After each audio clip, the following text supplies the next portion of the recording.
Hi hello అండి, ఎలా ఉన్నారు? నేనైతే చాలా బాగున్నాను. మీరందరూ కూడా బాగుండాలని మనస్ఫూర్తిగా కోరుకుంటున్నాను. సుగుణ వంటింటికి స్వాగతం. ఈ రోజు మన వంటింట్లో బంగాళదుంప ఫ్రై ఏ విధంగా తయారు చేసుకోవాలో చూద్దామండి. ఇది మామూలు ఫ్రై కాదండి, చాలా టేస్టీగా ఉంటుంది. అలాగే పప్పుచారులోకి, రైస్లోకి, చపాతీలోకి దేంట్లోకైనా సరే టేస్ట్ అయితే ఆసమ్గా ఉంటుందండి. మరి ఈ ఫ్రై ఏ విధంగా తయారు చేసుకోవాలో చూద్దాము. Welcome back to my channel. మన ఛానల్ ఫస్ట్ టైం చూస్తున్న వాళ్ళైతే తప్పకుండా సబ్స్క్రైబ్ చేసుకోండి.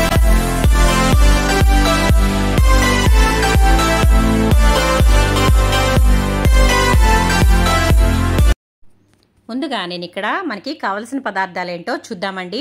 నేనైతే ఒక 2 ఉల్లిపాయలు, అలాగే 2 టమాటాలు, ఒక 5 పచ్చిమిర్చి, కొంచెం అల్లం వెల్లుల్లి పేస్ట్ తీసుకున్నాను. మనం ముందుగా టమాటాలను అయితే విడిగా వీటిని ఉడికించి పక్కన పెట్టుకోవాలి. అలాగే బంగాళదుంపలను అయితే నేనైతే ఈ విధంగా ముక్కలుగా కట్ చేసుకుని వాటర్లో వేసుకున్నాను.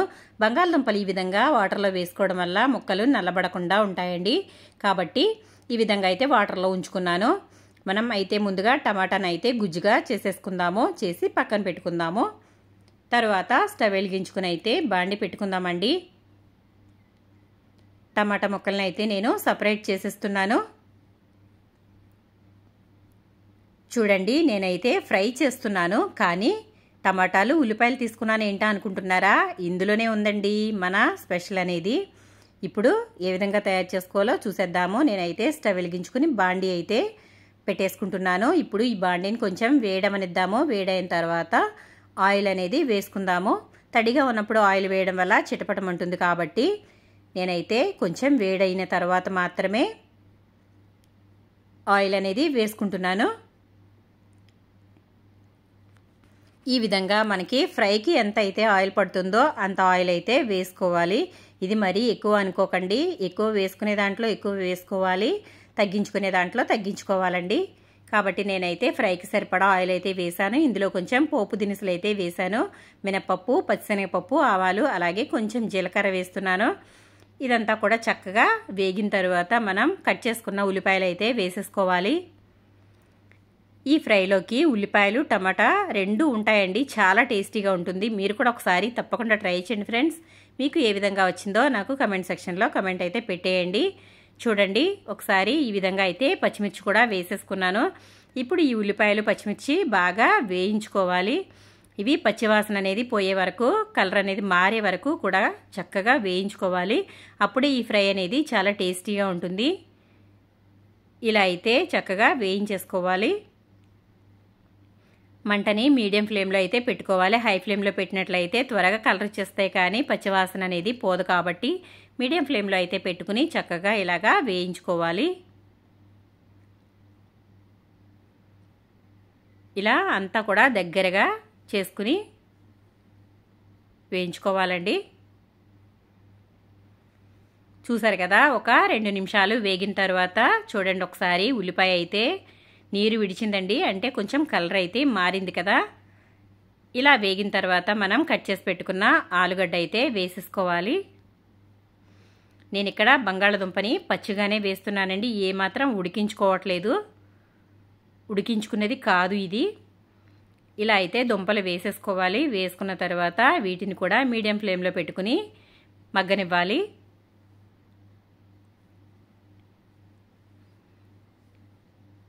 ఒకసారి గరిటెతో బాగా కలుపుకుందామండి.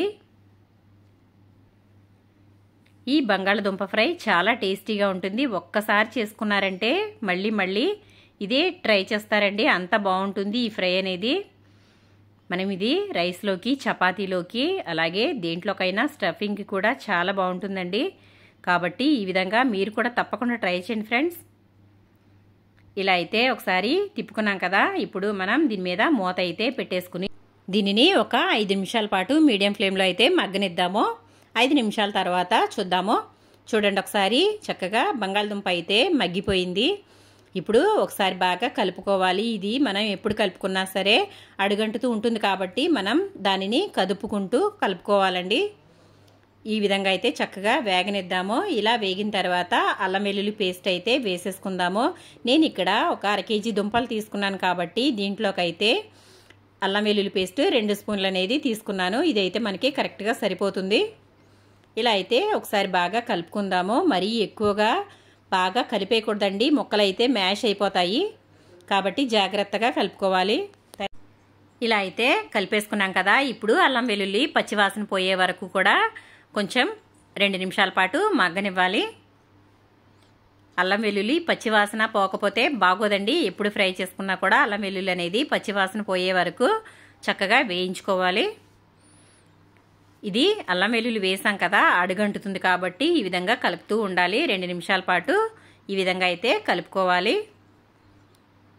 ఇప్పుడు పచ్చివాసన అయితే పోయింది. 2 నిమిషాల తర్వాత నేనైతే సాల్ట్ అనేది వేస్తున్నాను.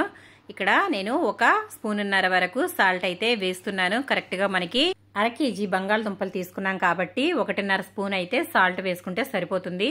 మరి ఇంకా ఎక్కువ అయితే ఎక్కువైపోతుంది కాబట్టి మనం 1.5 స్పూన్ అయితే మనకి కరెక్ట్గా సరిపోతుంది. ఆ తర్వాత 1/2 స్పూన్ వరకు పసుపు అయితే వేసుకోవాలి. అలాగే మనం తినే దానిని బట్టి కారం అయితే వేసుకోవాలి. నేనైతే ఇక్కడ 2 స్పూన్ల వరకు కారం వేస్తున్నాను. ఎందుకంటే ఈ ఫ్రైలోకి కారం ఎక్కువగానే ఉంటే బాగుంటుందండి. కాబట్టి నేనైతే ఫుల్గా 2 స్పూన్లు అయితే వేస్తున్నాను. ఇప్పుడు ఇదంతా కూడా బాగా కలుపుకోవాలి. కారం అంతా కూడా మనకి ముక్కలకి పట్టేలాగా కారం అంతా బాగా కలుపుకోవాలి.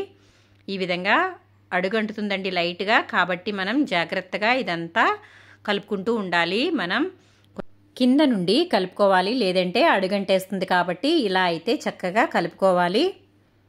కారం అంతా కూడా ముక్కలకి బాగా పట్టేలాగా కలుపుకోవాలి. ఇది ఫ్రై కాబట్టి ఇదే విధంగా ఉంటుందండి. చూడండి ఒకసారి ఇలా అయితే కలిపేసుకున్నాం కదా.